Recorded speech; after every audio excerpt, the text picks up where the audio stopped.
Un papel doblado, de un blanco cremoso y pesado, se deslizó en silencio junto a su copa de vino. La letra era inconfundible. Tinta afilada, escrita a toda prisa. 3 frases que estaban a punto de destruir la velada. Finge que estás enferma y vete ahora. 10 minutos después, las puertas principales se abrieron de golpe, y la única mujer que él temía entró en la casa. El comedor de la mansión Harrington era una obra maestra del sofoco fabricado. Clara Davenport permanecía perfectamente quieta, con la espalda recta como una vara contra el respaldo de caoba de su silla. El aire de la habitación era denso, cargado del aroma empalagoso del faisán asado, la cera de abeja derretida de las velas, y los perfumes pesados y almizclados que tanto gustaban a las mujeres con demasiado dinero y muy poco que hacer. A su alrededor, la conversación era un rumor sordo y monótono. Lord Harrington llevaba un buen rato hablando de los aranceles del maíz, con las papadas temblando por el esfuerzo de su propia importancia. A su izquierda, un joven vizconde cuyo nombre Clara ya había olvidado despedazaba con entusiasmo las últimas carreras de caballos. Clara sonreía. Asentía. Soltaba los murmullos educados justo cuando debía. Era un mecanismo de supervivencia perfeccionado a lo largo de 6 años navegando la alta sociedad de Londres, en los bordes desgastados de la fortuna menguante de un varón. Tenía 26 años. En ese mundo, eso la convertía prácticamente en un fantasma, soltera, sin dinero, y peligrosamente observadora. Al otro extremo de la larga mesa, sentado en el lugar de honor junto a Lady Harrington, estaba Alistair Cavendish, el duque de Bestford. Miraba su copa de vino, recorriendo el borde con el pulgar, largo y encallecido. Clara no lo miraba directamente. Hacerlo era un riesgo que había dejado de correr hacía meses. Pero no necesitaba mirarlo para saber exactamente cómo estaba sentado, los hombros tensos bajo el corte impecable de su abrigo oscuro de noche, la mandíbula apretada en esa línea dura e implacable que significaba que se aburría hasta la médula. Clara conocía el tono exacto de sus ojos bajo la luz de las velas. Conocía la textura áspera de la piel de sus muñecas. Sabía demasiado sobre un hombre que le pertenecía a otra. No habían hablado en privado desde que las hojas de otoño cayeron en su finca de campo, 2 años atrás. Había sido un desastre. Había sido brutal. Del tipo de devastación silenciosa que no deja cicatrices visibles, pero que cambia por completo la manera en que una persona respira. Alistair tenía un ducado al borde de la bancarrota y un apellido que sostener. Clara tenía su orgullo y una negativa absoluta a convertirse en un secreto bien pagado, escondido en una casa de la ciudad. Así que Alistair había hecho lo que hacían los hombres de su clase, aseguró una alianza. Se comprometió con Genevieve St. John, una mujer cuya dote podía comprar media Londres, y cuya familia tenía la influencia política para gobernar la otra mitad. Clara bebió despacio su clarete. Sabía a ceniza. Volvió su atención hacia el vizconde, preparándose para hacer una pregunta sin sentido sobre un caballo castrado, cuando una sombra cayó sobre su hombro. Un lacayo con la librea de los Harrington se deslizó al estrecho espacio entre su silla y la pared. Se movía con la invisibilidad practicada de un buen sirviente. Bajo el pretexto de rellenar su copa de agua, su mano enguantada de blanco rozó el mantel.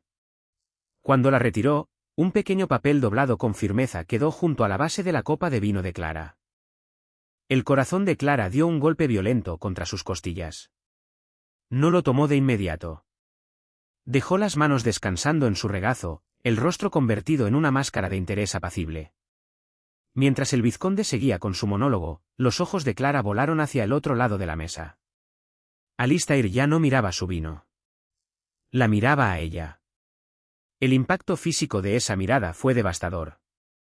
Borró de golpe el ruido de la sala, el calor de las velas, el murmullo de la aristocracia. Su rostro estaba completamente en blanco, pero el músculo que saltaba en su mandíbula lo delataba.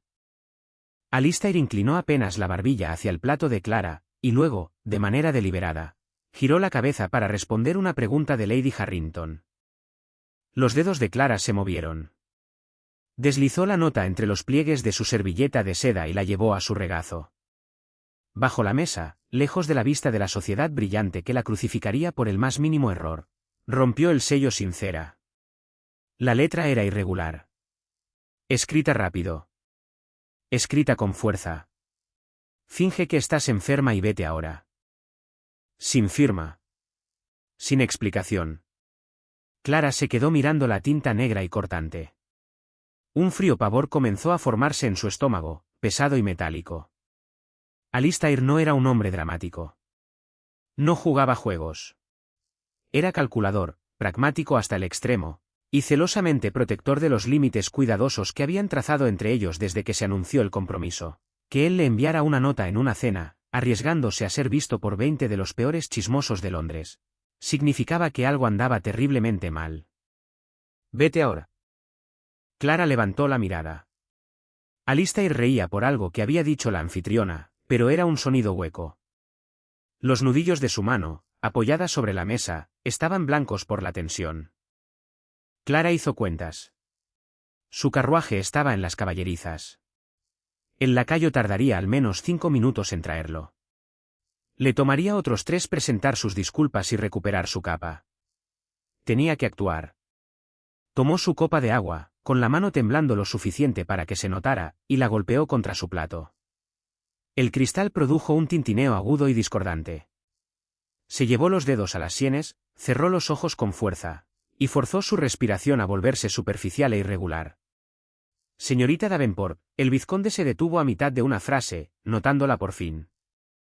¿Se encuentra usted bien? Le pido disculpas, milord, dijo Clara, con la voz forzada, levantando el tono lo justo para que la anfitriona la escuchara. Me temo que de pronto me siento muy mal. La mentira le supo amarga en la lengua, pero Clara la interpretó con precisión. Dejó que su piel palideciera, algo que no le costó demasiado dada la adrenalina genuina que corría por sus venas.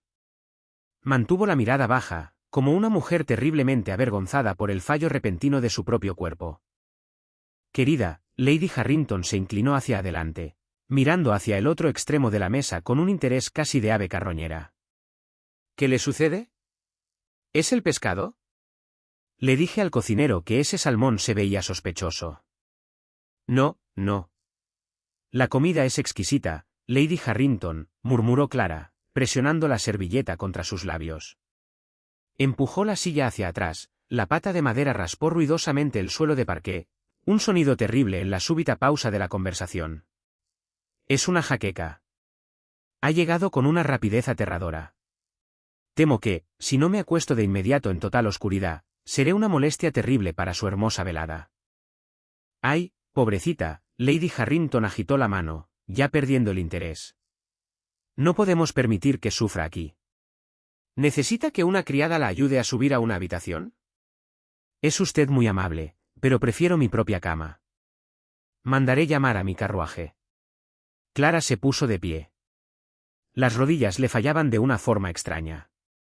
No miró a Alistair. No podía. Si lo miraba, alguien seguiría la línea de su mirada, y la frágil arquitectura de su negación mutua se derrumbaría.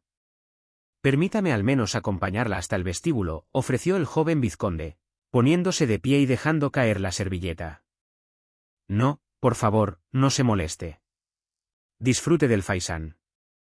Clara ofreció una sonrisa débil y disculpante que no admitía réplica. Se alejó de la mesa, sus faldas de seda susurrando contra el suelo. El camino desde el comedor hasta el pasillo se sintió como caminar bajo el agua. Cada paso era medido. Mantuvo la mano presionada ligeramente contra la frente, interpretando a la mujer frágil y sufriente, mientras su mente corría por una docena de escenarios catastróficos. ¿Por qué tenía que irse? ¿Venía alguien hacia la casa? ¿Estaba a punto de estallar un escándalo? Cruzó el umbral hacia el amplio vestíbulo de mármol. El aire aquí era más fresco, libre del calor opresivo del comedor. Mi carruaje, le espetó Clara a los lacayos que rondaban junto a la puerta, dejando caer de golpe la fingida enfermedad en cuanto quedaron fuera del alcance de los oídos. Ahora mismo, y mi capa también, de inmediato. Señorita Davenport, el lacayo se apresuró por el corredor de servicio. Clara quedó sola en el gran vestíbulo. Un enorme reloj de pie marcaba el tiempo contra la pared del fondo. El sonido era ensordecedor. Tic, tic, tic. Pasaron 5 minutos. Clara caminó hacia la ventana, mirando a través de las pesadas cortinas de terciopelo hacia la calle de Londres, ahogada en niebla. Un carruaje se detenía frente a los escalones de la entrada, pero no era el suyo. El vehículo era demasiado majestuoso. Una enorme carroza lacada en negro, con un escudo pintado en oro sobre la puerta. 4 caballos grises resoplaban en el aire helado. A Clara se le cortó la respiración. El escudo pertenecía a la familia Esetellón. ¿Genevieve? 10 minutos después. El cálculo de Alistair había sido aterradoramente exacto. Genevieve no debía estar en Londres. Había viajado a la finca de su familia en Yorkshire durante todo el mes para supervisar la renovación de una propiedad. Su llegada esa noche no había sido anunciada. Era una emboscada. El pánico, frío y afilado, atravesó el pecho de Clara. Si Genevieve entraba y la encontraba allí, si tan solo sospechaba que Alistair y Clara habían compartido el mismo salón, los rumores estallarían antes de la medianoche. Genevieve no era una mujer que toleraba cabos sueltos o viejos amores. Los destruía de forma sistemática, social y económicamente.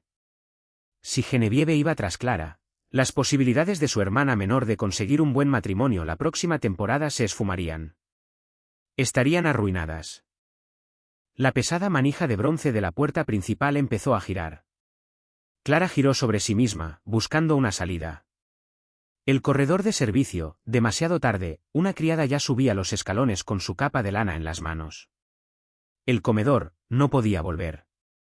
Las enormes puertas de roble se abrieron, dejando entrar una ráfaga cortante de viento invernal y el olor a lluvia. Genevieve Esetellón entró al vestíbulo. Era una visión de perfección aristocrática y aterradora, vestida con un traje de viaje de terciopelo verde esmeralda. Ni un solo cabello de su elaborado peinado estaba fuera de lugar, a pesar de días de camino. Sus rasgos eran afilados, tallados en mármol, con ojos azul pálido que no dejaban escapar nada. El lacayo se apresuró a hacer una reverencia. Genevieve lo ignoró, entregando sus guantes de cuero a una criada sin siquiera mirarla. Entonces se detuvo. Su mirada se clavó en Clara, paralizada junto a la escalera. El silencio del vestíbulo se tensó como la cuerda de un violín a punto de romperse. Señorita Davenport, dijo Genevieve. Su voz era suave, cultivada, y completamente desprovista de calidez. No resonaba en el aire. Simplemente dominaba el espacio. ¡Qué placer tan inesperado! Clara clavó las uñas en las palmas de sus manos. Se obligó a levantar la barbilla. Se obligó a mantener la espalda recta. No podía parecer una presa. Lady Genevieve, no la esperábamos en la ciudad. Evidentemente. Los ojos de Genevieve hicieron un recorrido lento por el rostro pálido y la postura tensa de Clara. Se acercó más, entrando en la luz del candelabro. Terminé mis asuntos en Yorkshire antes de lo previsto. Pensé en sorprender a mi prometido. ¿Está adentro? Lo está, dijo Clara, manteniendo la voz muy firme. Disfrutando del faisán, creo. ¿Y usted se marcha? No era una pregunta. Los ojos de Genevieve bajaron hacia la criada que sostenía la capa de Clara, y luego volvieron a su rostro. El azul de sus ojos se endureció. Una depredadora calculando la debilidad de su presa antes del postre. ¡Qué trágico! ¿No es de su agrado la compañía? Una jaqueca repentina, mintió Clara con suavidad, dando un paso adelante para tomar la capa de manos de la criada. La echó sobre sus hombros, la lana pesada era una armadura patética contra la mujer frente a ella. Esta noche no estoy en condiciones para la sociedad. Una jaqueca. Genevieve sonrió. Era algo aterrador, aquella sonrisa. No le llegaba a los ojos. Dio un paso lento y deliberado hacia Clara. El aroma de su costoso perfume francés cortó el aire frío. ¡Qué conveniente! ¿Sabe? Siempre he pensado que las enfermedades repentinas rara vez son físicas, señorita Davenport. Suelen ser síntomas de culpa. O de miedo. Clara no se movió. No parpadeó. Le aseguro, milady, que mi cabeza simplemente palpita de dolor. Estoy segura de ello. Genevieve se inclinó, bajando la voz para que los sirvientes cercanos no la escucharan. Sus palabras estaban impregnadas de veneno. Seamos absolutamente claras. Sé lo que usted fue para él. Y sé lo que es ahora, nada. Una nota al pie. Vuelva corriendo a sus cuartos alquilados, señorita Davenport. Y la próxima vez que se encuentre en el mismo comedor que mi futuro esposo, no espere a que llegue una jaqueca para excusarse. Simplemente, no asista. Genevieve se enderezó, alisando sus guantes de terciopelo. Pasó junto a Clara sin decir una palabra más, avanzando hacia las puertas del comedor. Clara quedó temblando en el vestíbulo, el viento frío que entraba por la puerta todavía abierta mordiéndole las mejillas. Metió la mano en el bolsillo, y sus dedos rozaron el papel crema, rígido y arrugado. Alistair no solo había estado protegiendo su propia posición esa noche. La había estado protegiendo a ella. Su carruaje, señorita Davenport, murmuró el lacayo, apareciendo junto a la puerta. Clara salió a la oscuridad, sujetando la capa con fuerza alrededor de su cuello. El juego acababa de cambiar, y ella ya estaba perdiendo. La casa de los Davenport en Bloomsbury olía a lana húmeda y carbón barato. Un contraste amargo y punzante frente a la cera de abeja y las carnes asadas de la mansión Harrington. Una bofetada de realidad que golpeó a Clara en el instante en que cruzó el umbral. Pagó al cochero con las manos aún temblorosas, aunque ya no estaba segura si era por el frío o por la adrenalina residual del encuentro con Genevieve S. Taylor. La puerta principal se cerró tras ella con un chasquido, sellando la húmeda noche londinense. Adentro, la casa estaba completamente silenciosa. La única criada que podían permitirse ya dormía en el ático. Clara colgó su capa en el gancho de madera del estrecho recibidor y entró a la sala. El fuego se apagaba en la chimenea, reducido a brasas anaranjadas y mortecinas. Acurrucada en el sofá desgastado de Chinz estaba su hermana menor, Louisa. Louisa tenía 19 años. Poseía esa belleza suave, tierna y sin complicaciones que Clara había cambiado por aristas afiladas años atrás. Un libro había caído sobre la alfombra, junto a su mano colgante. Clara se quedó en la puerta, observando el pecho de su hermana subir y bajar. Por esto luchaba. Esta era la razón por la que soportaba los insultos apenas disimulados en las cenas, los vestidos reciclados, la constante y agotadora matemática de la supervivencia. Louisa merecía una oportunidad. Merecía un buen matrimonio, un hogar sin corrientes de aire en invierno, una vida libre de la ansiedad asfixiante de la pobreza. Si Genevieve destruía la reputación de Clara, la de Louisa se haría pedazos junto con ella. La aristocracia era una mente colmena. No castigaban solo al pecador, quemaban el árbol genealógico entero. Clara se acercó a la chimenea, tomó el atizador de hierro y removió las brasas con violencia. El súbito destello de calor no hizo nada por calentar el hielo en sus venas. Metió la mano en el bolsillo, sacó el papel arrugado y lo miró bajo la luz tenue. Finge que estás enferma, y vete ahora. Alistair lo había sabido. Había reconocido el instante exacto en que la trampa se cerraba. Un golpeteo agudo y rítmico rompió el silencio. Clara se quedó helada, el atizador aún firme en su mano. El sonido no venía de la puerta principal. Venía de la ventana alta y estrecha al fondo de la sala, la que daba al callejón empedrado. No respiraba. El golpeteo se repitió. 3 golpes secos contra el cristal. Dejando el atizador con cuidado sobre la repisa, Clara cruzó la habitación. Se mantuvo en las sombras, evitando el débil charco de luz de luna que se derramaba sobre las tablas del suelo.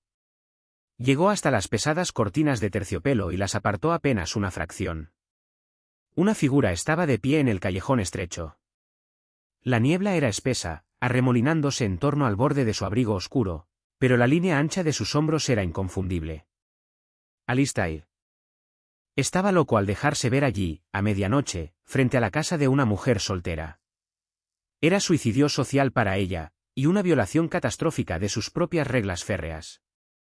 Clara abrió el pestillo y levantó la ventana lo justo para hablar. El aire invernal entró de golpe, mordiéndole el rostro. ¿Has perdido la cabeza? Siseó, manteniendo la voz apenas por encima de un susurro. Si alguien te ve. Déjame entrar, Clara. Su voz era ronca, cargada de una urgencia desesperada que ella no había escuchado en 2 años. No. Clara se aferró al marco de la ventana. Vuelve con tu prometida. Ya has hecho suficiente esta noche. Alistair se acercó más. La luz de la luna capturaba los ángulos duros de su rostro. Se veía exhausto. El duque compuesto y aburrido de la mesa había desaparecido, reemplazado por un hombre estirado hasta el límite. Fue directo a mi estudio, dijo en voz baja, ignorando su negativa. Ni siquiera se quedó para el postre. Trajo documentos desde Yorkshire, cosas que no debía haber encontrado. Si no hubiera visto su carruaje llegando a la mansión Harrington, habría entrado directamente a ese comedor y te habría destrozado frente a 20 personas. Clara tragó con fuerza. Sí me destrozó, Alistair. En el vestíbulo. Me dijo que soy una nota al pie. Me amenazó. Un músculo saltó en la mandíbula de Alistair. Apoyó una mano enguantada contra el ladrillo, junto a la ventana.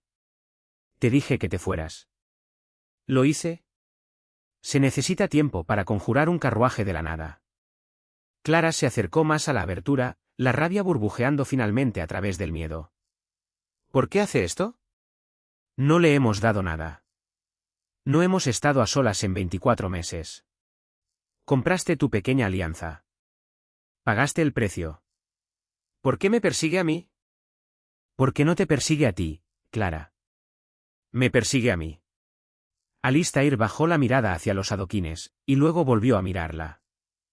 La verdad en sus ojos era fea y sombría. Su padre se está desangrando en deudas. La fortuna de los St. es una fachada construida sobre inversiones terribles en la Compañía de las Indias Orientales. Ella necesita mi título para conseguir crédito de la corona, y yo necesito el capital líquido que les queda para salvar el ducado. Soltó una risa corta y amarga. Es la fusión de dos barcos que se hunden. Pero está paranoica. Cree que busco una salida. Cree que voy a romper el compromiso y correr de vuelta hacia ti. Clara lo miró. El peso completo del enredo en el que él estaba se asentó sobre ella. ¿Y lo harás? No. Su respuesta fue inmediata, fría, devastadoramente práctica. No puedo. Si rompo el contrato, mis arrendatarios pasarán hambre para el invierno. Tengo 300 familias que dependen de la finca de Bestford. No dejaré que se pudran. Entonces, ¿por qué estás aquí? Exigió ella, con la voz quebrándose. Si vas a casarte con ella, si nada cambia, ¿por qué estás parado en mi callejón? Para advertirte. Alistair extendió la mano a través del hueco de la ventana. No la tocó, pero la mano quedó suspendida a pocos centímetros de la mejilla de Clara. El calor que irradiaba a través del guante de cuero era un consuelo fantasma. Genevieve va a intentar forzar mi mano. Quiere probar que aún siento algo por ti para usarlo como ventaja en las capitulaciones matrimoniales. Va a convertir tu vida en un infierno, solo para ver si intervengo a protegerte. Clara no se apartó de esa mano, aunque cada instinto le decía que corriera. ¿Y lo harás? Si lo hago, los arruino a los dos. Alistair retiró la mano lentamente, retrocediendo hacia la niebla. Tienes que ser un fantasma, Clara. No reacciones. No pelees. Deja que crea que ha ganado. Si se da cuenta de que eres una amenaza, aplastará a tu hermana solo por diversión. No se despidió. Simplemente se dio la vuelta y desapareció en la oscuridad húmeda del callejón. Clara permaneció junto a la ventana abierta hasta que el frío se le metió en los huesos, escuchando el sonido cada vez más lejano de sus botas sobre los adoquines. Bajó la ventana despacio y la cerró con llave. Ser un fantasma. Miró hacia Louisa, que se removió en sueños, hundiendo más el rostro en los cojines. Clara volvió a la chimenea y tomó el atizador. No iba a ser un fantasma. Los fantasmas no podían proteger a nadie. El bazar benéfico de St. Jude era el escenario preferido de Londres para la guerra educada y sin sangre. Celebrado en las amplias salas de reuniones de Hanover Square, se suponía que era un evento para recaudar fondos para huérfanos. En realidad, era un campo de batalla donde el estatus social se negociaba, se destruía y se elevaba entre tazas de té flojo y pañuelos bordados sobrevalorados. La sala era un mar sofocante de sedas pastel, sombreros con plumas y sonrisas depredadoras. Clara se abrió paso entre la multitud con Louisa siguiéndola medio paso por detrás. Habían pasado 4 días desde la cena en casa de los Harrington. 4 días de un silencio agonizante. Mantén la barbilla en alto, murmuró Clara a su hermana, deteniéndose en un puesto que vendía acuarelas terribles. Sonríe a Lady Jersey, pero no inicies la conversación. Deja que ella venga a ti. Louisa parecía aterrada. Clara, media sala nos está mirando. Nos miran porque no tienen nada mejor que hacer. Deja que miren. Clara entregó una moneda a la esposa del vicario, encargada del puesto, y recibió a cambio la acuarela de un espaniel torcido. No le importaba la pintura. Le importaba la apariencia. Estaban presentes. Estaban tranquilas. Estaban contribuyendo con los huérfanos. Pero Louisa tenía razón. El ambiente había cambiado. La mecánica sutil del ostracismo ya estaba en marcha. Cuando Clara se acercaba a un grupo de matronas, el círculo se cerraba, milagrosamente. Cuando cruzaba la mirada con el joven vizconde de la Cena, él encontraba de repente algo fascinante en la arquitectura del techo. El veneno de Genevieve estaba haciendo efecto rápido. Vaya, vaya. Las hermanas Davenport. La voz cortó el murmullo de la multitud. Clara se dio la vuelta despacio. Genevieve St. John estaba de pie cerca de una exhibición de encajes importados, flanqueada por 3 mujeres que actuaban como su guardia personal, ricas, crueles y absolutamente devotas de quien tuviera más poder. Ese día, Genevieve llevaba un vestido de día dorado pálido que gritaba dinero por cada costura. Clara sintió que Louisa se tensaba a su lado. Se colocó, con sutileza, delante de su hermana, ofreciendo una reverencia impecable y vacía. Lady Genevieve, un placer verla apoyando una causa tan noble.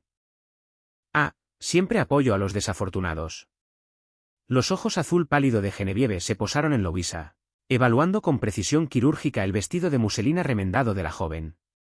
Es un deber para quienes tenemos los medios. Dígame, señorita Davenport, ¿se le pasó esa jaqueca repentina? Se me pasó. Gracias por preguntar. Clara mantuvo la voz ligera, casi aburrida. Se negaba a interpretar el papel de víctima que Alistair quería para ella. Cuánto me alegra. Genevieve dio un paso más, dejando atrás a su séquito. El aire a su alrededor olía intensamente a rosas y a malicia. Porque Londres puede ser terriblemente exigente para una constitución frágil. De hecho, le decía justamente a la duquesa de Richmond que quizás el campo sería más adecuado para una joven con las delicadas perspectivas de su hermana. Era una amenaza directa. Váyanse de Londres, o me aseguraré de que tu hermana jamás se case. El corazón de Clara golpeó contra sus costillas, pero su rostro permaneció como una máscara de educada confusión. Qué amable su preocupación, pero Louisa florece en la ciudad. Pensamos quedarnos toda la temporada. La sonrisa de Genevieve se tensó, los bordes volviéndose quebradizos. No le gustaba que la desafiaran, y menos alguien que apenas poseía un par decente de guantes. ¡Qué valiente!, ronroneó Genevieve. Pero la valentía puede convertirse fácilmente en necedad. Debes tener cuidado, Clara. No tienes la armadura necesaria para una guerra de verdad. Antes de que Clara pudiera responder, un cambio sutil recorrió la sala. El murmullo ambiental bajó de volumen, reemplazado por esa inhalación colectiva que siempre acompaña la entrada del verdadero poder en un espacio. Clara no necesitó girar la cabeza para saber quién era. Alistair entró en el salón de reuniones. Se veía impecable con un abrigo azul oscuro, moviéndose con esa gracia depredadora que hacía ver torpes a los demás hombres. No miró a Clara. Ni siquiera dirigió los ojos en su dirección. Caminó directamente hacia Genevieve. El tablero de ajedrez social se enfocó de golpe. La atención de Genevieve se apartó de Clara. Se giró hacia su prometido, y su sonrisa quebradiza se transformó en una demostración de triunfo posesivo. Extendió la mano, colocándola con aire de propiedad sobre el brazo de Alistair, reclamándolo frente a 300 ojos que observaban. Alistair permitió el gesto.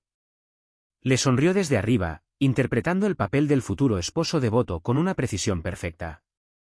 Clara los observó. El dolor estaba allí, un ardor sordo en el pecho, pero debajo de él, su mente analítica empezó a trabajar. Recordó las palabras de Alistair en el callejón. Su padre se está desangrando en deudas. Está paranoica. Cree que busco una salida. Genevieve no era fuerte. Estaba aterrada.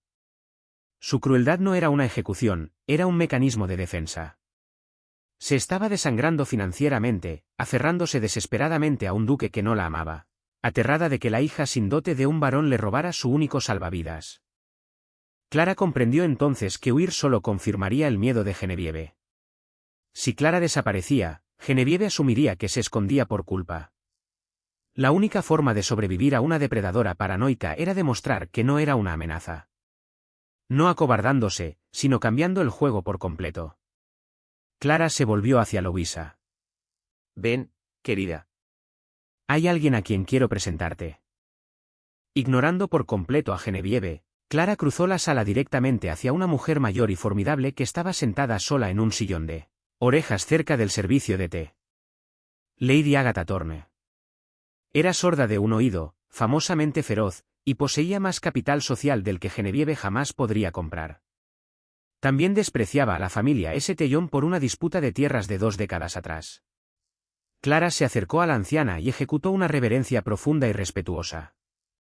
Lady Agatha, esperaba poder presentarle a mi hermana Louisa. Acaba de terminar de leer el tratado de su sobrino sobre jardines botánicos, y simplemente no ha dejado de hablar de él.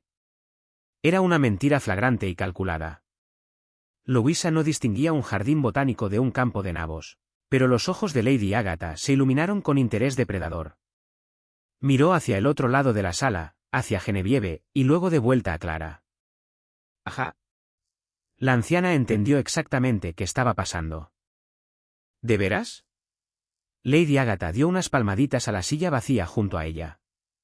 Siéntense, muchachas. Hablemos de follaje, y díganme exactamente por qué esa criatura St. John las miraba como si hubieran pisoteado la alfombra con lodo. Clara se sentó, alisando su falda. Al otro lado de la sala, el rostro de Genevieve había adquirido un tono peligroso de palidez. Alistair seguía a su lado, con la expresión completamente en blanco, pero sus ojos se cruzaron con los de Clara sobre el mar de sombreros emplumados. Un fantasma no podría sobrevivir a esta guerra. Clara iba a construir un ejército. La guerra de trincheras de la sociedad londinense duró exactamente 3 semanas.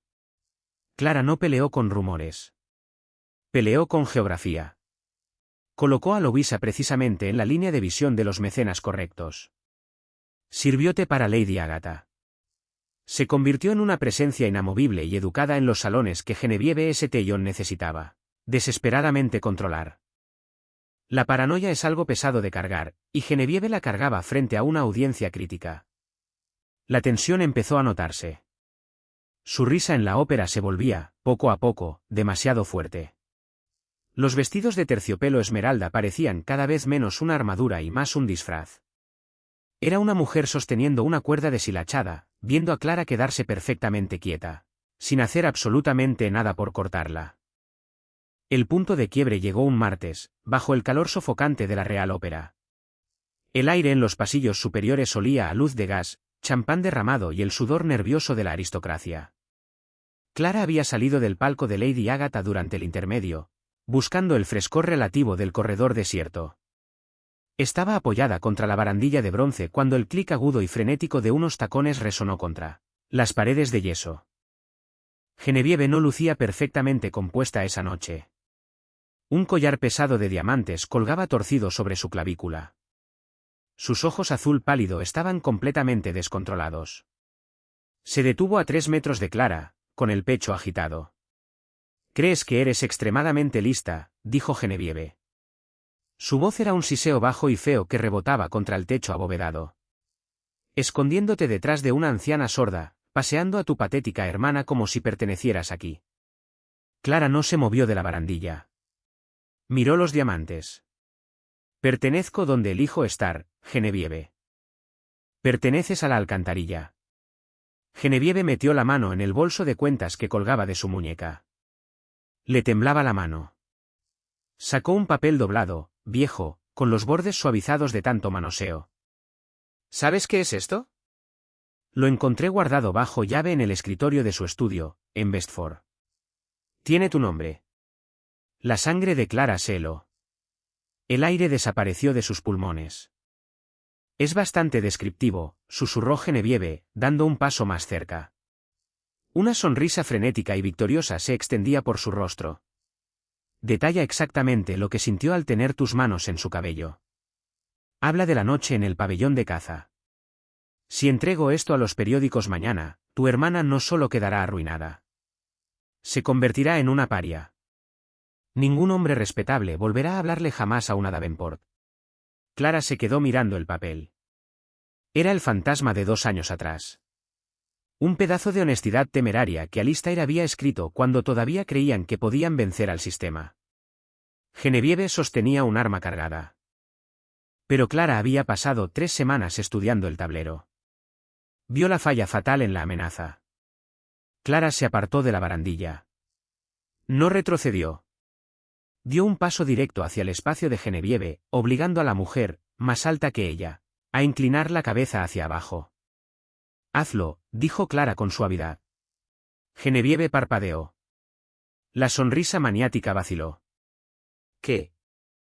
Entrégaselo a los periódicos. La voz de Clara sonaba mortalmente serena. Públicalo. Arruíname. Pero pregúntate qué pasa el día después. Si demuestras que el duque de Besford es un mentiroso comprometido y escandaloso, sus acreedores restantes entrarán en pánico. Exigirán el pago de sus deudas. Perderá la finca. Y si pierde la finca, no tendrá garantía para asegurar los préstamos de la corona que tu padre necesita desesperadamente para evitar la prisión por deudas. Genevieve se quedó completamente rígida. El color desapareció de su rostro, dejándola blanca como la tiza bajo la luz de gas. Sostienes un fósforo en un barril de pólvora, dijo Clara, con un tono desprovisto de piedad. Si me quemas a mí, lo quemas a él. Si lo quemas a él, tu familia se muere de hambre. Así que adelante, Genevieve. Entrégalo. Ardamos todos juntos. El silencio en el corredor fue absoluto. La mano de Genevieve cayó lentamente a su costado. El papel se arrugó en su puño. Estaba atrapada, y por primera vez, lo comprendió de verdad. Tiene toda la razón. La voz llegó desde las sombras cerca de la escalera. Alistair salió a la luz amarilla y parpadeante. Vestía de negro de noche, su corbatín blanco y almidonado, el único respiro de claridad en la oscuridad de su atuendo. No miraba a Clara. Sus ojos estaban clavados en Genevieve, y eran implacables. Llevaba en la mano derecha un grueso libro de cuero, un libro mayor bancario. Alistair, Genevieve respiró, retrocediendo un paso instintivamente. Yo solo estaba. Sé exactamente qué estabas haciendo, la interrumpió, con la voz bajando a un registro aterradoramente calmado. Caminó hacia ella y le tendió el libro. Llegó un mensajero desde los muelles de las Indias Orientales hace 1 hora. El Harbinger se hundió frente a la costa de Ceilán. No había seguro sobre la carga. La última inversión de tu padre está en el fondo del océano. Genevieve dejó escapar un pequeño sonido ahogado. Las cuentas de los St. John están vacías, declaró Alistair, dando el golpe final con precisión quirúrgica. No tienes dote. No tienes ninguna ventaja. Si me caso contigo mañana, cargaré con 90.000 libras de la deuda de tu padre.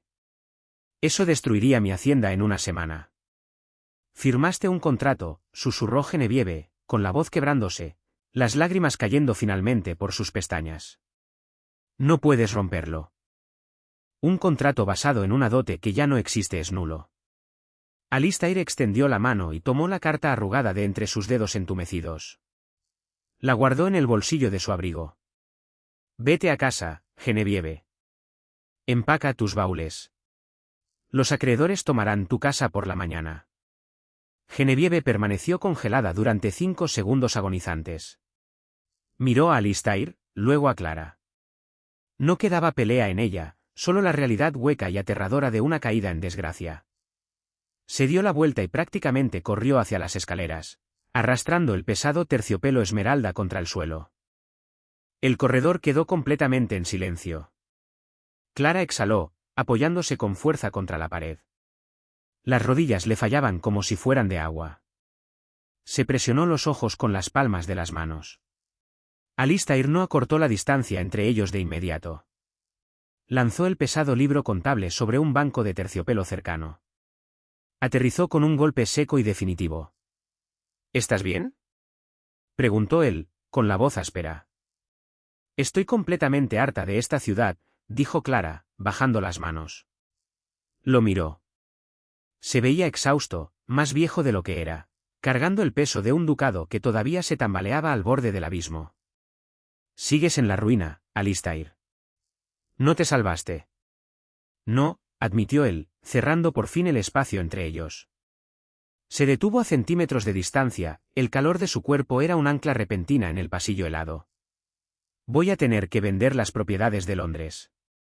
Voy a tener que alquilar el pabellón de caza. Vamos a vivir de carnero hervido y verduras de raíz durante los próximos 5 años. Clara alzó la mirada hacia sus ojos. La máscara aristocrática había desaparecido. Solo era un hombre acorralado, ofreciéndole un reino en ruinas. Mi hermana se queda con nosotros, dijo Clara, alzando la barbilla en un desafío. Alistair dejó escapar una risa corta y áspera. Levantó la mano, atrapando un rizo suelto que había escapado de sus horquillas, el pulgar rozando la línea de su mandíbula. Lady Agatha también puede venir, por lo que a mí respecta, murmuró, inclinándose hasta que su frente descansó contra la de Clara. Solo no vuelvas a irte del comedor. Clara cerró los ojos. La luz de gas parpadeó. Por primera vez en 2 años, por fin pudo respirar. Y con esto llega a su fin nuestro drama histórico. Si la brillante contraofensiva de Clara y el golpe maestro de Alistair con ese libro contable te dejaron sin aliento, dale like ahora mismo. No olvides suscribirte y activar la campanita para no perderte nuestras próximas series de historias. ¿Cuál fue tu momento favorito de esta caída táctica? Cuéntamelo en los comentarios. Comparte este vídeo con quien ame un romance ferozmente inteligente. Y nos vemos en el próximo.